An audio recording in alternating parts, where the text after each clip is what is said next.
Hello, my name Alia Rashid. I am 71 years old. I have knee surgery, and after the knee surgery, the doctor told me you need physical therapy. And now I have the operation since 3 months. I come here for physical therapy.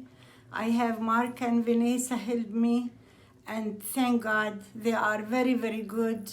They are very patient, and they teach me stuff to do at home, and I'm doing them. And now I don't use the cane. Sometimes I use it, but most of the time I don't need to use it, because they teach you what to do, the right thing to do.